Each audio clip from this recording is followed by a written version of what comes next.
जिहाद। और उसी के ऊपर मेरे ऊपर केरल में एक FIR भी हो गई थी। आर यू एंटी मुस्लिम?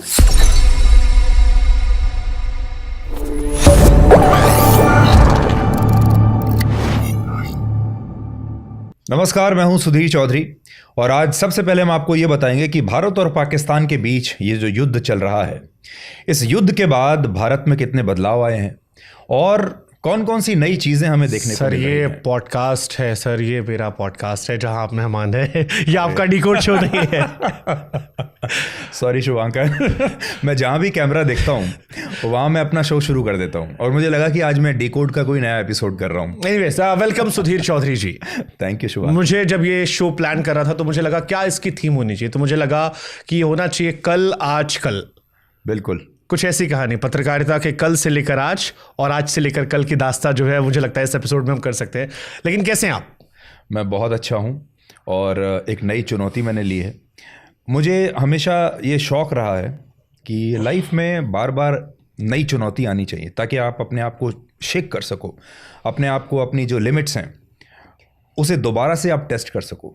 तो एक बहुत मुश्किल चुनौती मैंने इस बार ली है और मैं बहुत एंजॉय कर रहा हूँ और एक बार फिर से मैं देखना चाहता हूँ कि मेरे अंदर कितना दम अभी बचा हुआ है। मैं बहुत सारे लोगों से बात कर रहा था सोशल मीडिया पर और कई सारे लोग मिलते हैं। कईयों का नजरिया है कि सुधीर चौधरी जी का जो पीक था, आप कह रहे हो कि आपने एक नई चुनौती ली है, बट कई ऐसा मानते हैं कि आपका जो पीक था वो हो गया, अब ये रिटायरमेंट प्लानिंग की तरफ डीडी है। इज इट अ चैलेंज और रिटायरमेंट प्लान डीडी? नहीं, वो उल्टा सोच रहे हैं। देखिए, एक तो आप ये समझिए कि इससे पहले आप किसी भी, मैं बहुत हम्बली ये बात कह रहा हूँ, मैं ये नहीं कह रहा कि मैं बहुत बड़ा हूँ या मैं उनके जैसा हो गया हूँ, लेकिन कोई भी व्यक्ति जो अपने करियर के शीर्ष पर होता है, बार बार उसके बारे में यही कहा जाता है कि अब इसका हो गया, अब ये इसका पीक समाप्त हो चुका है, अब ये ढलान पर है, अब इसे रिटायर हो जाना चाहिए। तो हर बार आपकी ये स्क्रूटनी तो होती है। आप याद कर लीजिए, सचिन तेंदुलकर की भी ऐसे ही होती थी। हाँ, अमिताभ बच्चन की भी ऐसे ही होती थी। हर एक जिसने भी कुछ अच्छा किया है वो हमेशा उसकी ऐसे ही स्क्रूटनी होती है और निंदा भी होती है। और मैं मानता हूँ कि जब तक आप जिंदा हैं निंदा तो होगी ही, तारीफ तभी होती है जब आप मर चुके होते हैं।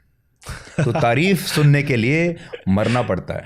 जब आप चले जाते हैं तब लोग कहते हैं कि आदमी अच्छा था। ट्रू।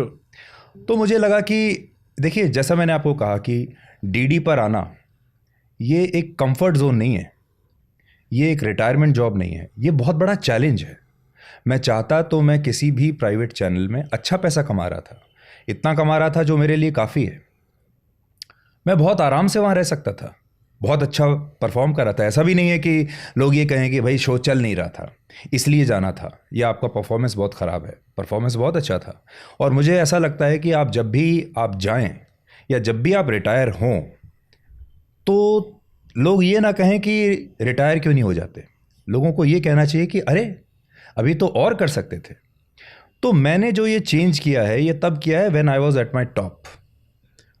और दूरदर्शन में जाने के बाद अब मैं ये देखना चाहता हूं कि क्या दूरदर्शन भी व्यूअरशिप के मामले में प्राइवेट न्यूज़ चैनल्स को टक्कर दे सकता है या नहीं, और वो भी अच्छा कंटेंट लगा के। नहीं, बट इस देश में कॉमन सवाल रहा कि सुधीर चौधरी ने आज तक क्यों छोड़ा। आज तक देश का सबसे बड़ा चैनल है, पुराना चैनल है, भरोसेमंद है। रात को 9 बजे सबसे प्राइम टाइम में आप थे।